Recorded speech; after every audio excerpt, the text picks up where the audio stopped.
Ao domingo é habitual, viajamos até ao espaço, numa viagem conduzida pelo Miguel Gonçalves, comentador da RTP.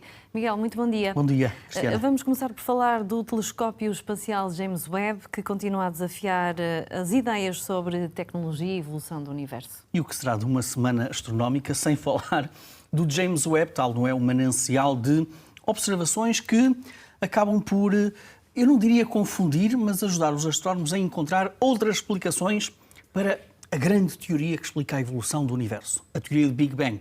Não explica o nascimento, explica a evolução do universo. E desta vez, para onde é que nos levou o James Webb? Olha, levou-nos para aquilo que é, provavelmente, o proto-enxame. Proto-enxame quer dizer que é um enxame bebê de galáxias que foi encontrado pelo James Webb com a ajuda de uma lente gravitacional. O que é que isso quer dizer? Quer dizer que entre o James Webb e este proto-enxame esteve um outro grande enxame de galáxias que, com a sua gravidade, ajudou a focar a luz deste proto-enxame distante.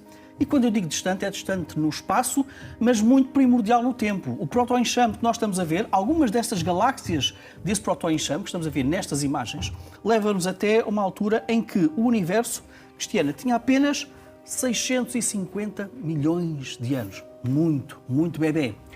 Porque é que esta é mais uma descoberta do James Webb que acaba por confundir um bocadinho os cosmólogos? Pelo seguinte, quando olhamos para a teoria do Big Bang, ela diz-nos que, bom, as primeiras galáxias deveriam ser muito pequenas, deveriam ter uma forma muito irregular e, se calhar, nasceram até mais tarde no universo do que estas galáxias que o James Webb agora nos está a mostrar.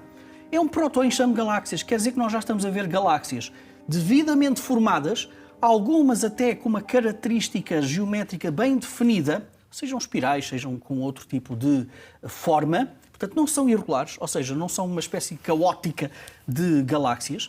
E este vídeo que nós estamos a ver ajuda-nos a explicar um bocadinho esta cronologia do Big Bang e que vai ao encontro daquilo que eu acabei de dizer.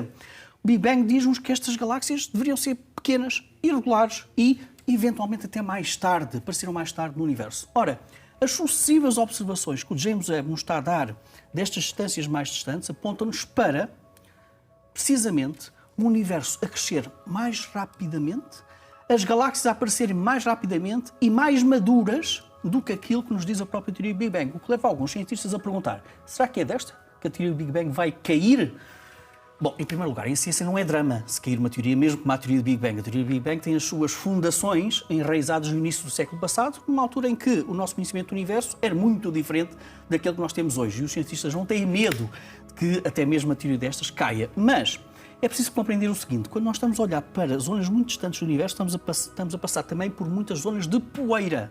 A poeira afeta também a energia, a luz que nós vemos das galáxias, das estrelas mais distantes do universo. Será que o James Webb está a ser enganado, digamos assim, por grandes quantidades de poeira que, no fundo, baralham aqui as observações? É uma das teorias. Outra teoria. Será que o James Webb ainda é relativamente novo este telescópio? Ainda falta calibrar, se calhar, algumas coisas. Será que estamos a ser enganados também pela calibração que falta do James Webb? É uma hipótese, não é propriamente a mais interessante. Deixa-me dizer-te que instintivamente quase que tenho uma outra ideia sobre aquilo que nós estamos a ver. Quando olhamos para os primeiros tempos do universo, para as primeiras estrelas, para as primeiras galáxias, nós sabemos que há uma entidade absolutamente misteriosa, chamada matéria escura. Sim, quando é escura é porque é mesmo misteriosa. Que nós sabemos que no universo atual é o segundo maior constituinte do universo, com aproximadamente 25 a 30% daquilo que é a constituição do universo. Os cientistas não sabem o que é matéria escura. Sabem que interage com a matéria, mas não sabem o que é feita a matéria escura. Mas, à luz do próprio teoria Big Bang, ou melhor, de algumas atualizações da teoria Big Bang, nós sabemos que a matéria escura foi fundamental, ainda hoje é fundamental, para a modelação das galáxias, para o parecimento das galáxias, pela maneira como elas depois evoluem. A questão agora que se coloca é o seguinte: naqueles primeiros tempos, era a matéria escura que dominava e que tinha um papel muito mais importante do que aquela que é atualmente a energia escura. A energia escura é o maior constituinte do universo atual, mas naquele tempo era a matéria escura. Será que ainda nos falta, provavelmente, conhecer muito mais sobre o que é a matéria escura para explicar tudo isto. Mas continuamos com o James Webb porque numa galáxia muito mais próxima de nós, na pequena nuvem de Magalhães, ele olhou em particular para um outro enxame de estrelas, muito jovem de 3 milhões de anos, né? 3 milhões de anos, proeminente. É o maior enxame que nós encontramos nesta pequena nuvem de Magalhães, uma das galáxias satélites, e nós vamos até neste vídeo esse enxame, que é um enxame que tem um diâmetro de cerca de 150 anos-luz. Isto são aproximadamente 37 sistemas solares colados lado a lado e uma massa de 50 mil massas solares. O James Webb encontrou aqui uma grande abundância dos elementos formadores, os elementos químicos que formam as rochas, que formam os planetas como a Terra. E dizem os cientistas que esta abundância é muito parecida com a abundância que encontra também em enxames muito distantes do universo. Ou seja, quando o universo era ainda também muito jovem. Ou seja, uma vez mais, o James Webb está aqui a mostrar que não é apenas as primeiras estrelas, as primeiras galáxias, os primeiros enxames de galáxias que apareceram mais cedo do que se pensava. Mesmo os elementos químicos que dão origem aos planetas rochosos podem ter aparecido muito mais cedo que aquilo que nós pensávamos. Ou seja, eventualmente, atenção que é uma especulação, poderemos ter até planetas terras, com, imagina, a idade de 12 mil milhões de anos.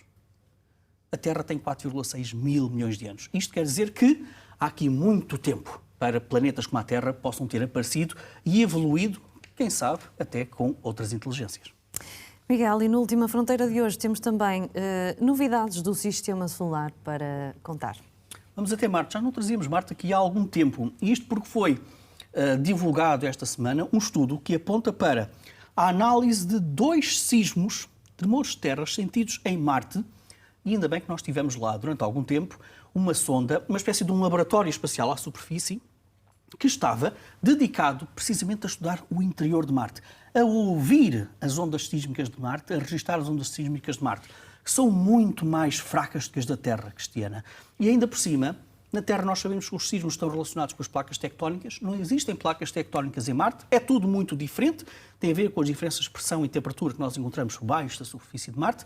Porquê é que este estudo é particularmente interessante? Porque estes 2 tremores de terra que nós estamos a ver foram tão profundos que, passando pelo núcleo, permitiu aos cientistas dar pela primeira vez uma ideia muito mais rigorosa do que é o núcleo de um outro planeta que não a da Terra. E com alguns dados muito interessantes. Estes dados dizem-nos que cerca de 1/5 do núcleo de Marte é constituído por elementos como enxofre, oxigênio, carbono e hidrogênio.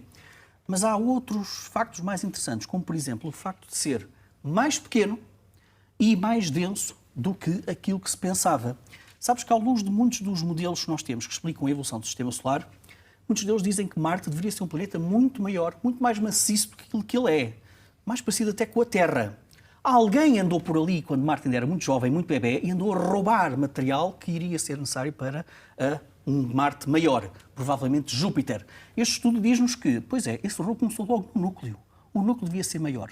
O núcleo devia ser diferente daquilo que nós encontramos. Mas Marte continua a surpreender, neste caso também pelas luas, porque esta semana também foram divulgadas as primeiras imagens de alta resolução e vêm da sonda Hope dos Emirados Árabes Unidos. Sim, é verdade, os Emirados estão ali à volta de Marte e mostrou então a lua Deimos. E tiraram fotografias de Deimos a cerca de 100 km, precisamente da superfície dessa lua. E estas observações são extraordinárias, são observações de infravermelhos, permitiu também analisar de que é feita a superfície de Deimos. E quando olhamos para as luas de Marte, são em tudo muito diferentes da nossa Lua. São pequeníssimas, apenas com algumas dezenas de quilómetros de diâmetro, completamente irregulares na sua forma, quase parecem asteroides que foram capturados por Marte. Pois é, mas agora estas observações de Deimos, feitas pela OPE, dizem o seguinte: não, a constituição geológica de Deimos não parece nada com um asteroide. É muito mais parecido com o basalto que nós encontramos no próprio Marte. E, portanto, eventualmente, Deimos, à semelhança de Phobos, que apresentaram também já resultados parecidos, Phobos e Deimos terão nascido, precisamente, eventualmente, na própria altura em que Marte também nasceu e, portanto, não foram asteroides capturados. Portanto, repara como é que, analisando a luz que vem da superfície de um planeta, de uma Lua, aliás, e que nos dá a sua constituição geoquímica, ajuda-nos a perceber até a certidão de nascimento destas próprias luas. Para terminar, Miguel, temos hoje os 10 anos de Cansat.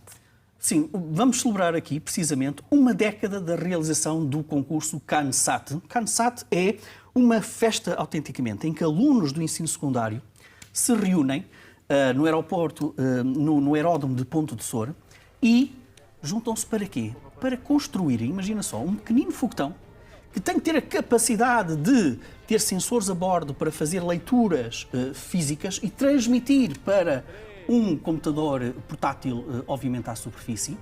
E o objetivo é que se cumpra precisamente tudo isto, que seja possível enviar esse pequeno foguetão para outras altitudes e receber dados. Isto exige muita paciência, exige muita sabedoria, exige muitos professores interessados e quero por isso saudar não só os professores e os alunos que estiveram envolvidos nesta 10ª edição, mas também a observação, a organização, nomeadamente o projeto educativo E0, a Agência Ciência Viva e a Agência Espacial Portuguesa, que há 10 anos ajudam a estimular a curiosidade de professores e alunos para este tipo de concursos, que depois têm quem ganhar este concurso participa numa vertente internacional e, portanto, são os primeiros passos também para que Portugal possa ter uma comunidade, uma geração de cientistas e engenheiros cada vez mais com olhos lá em cima. Miguel, muito obrigada. Obrigado. Até ao próximo domingo.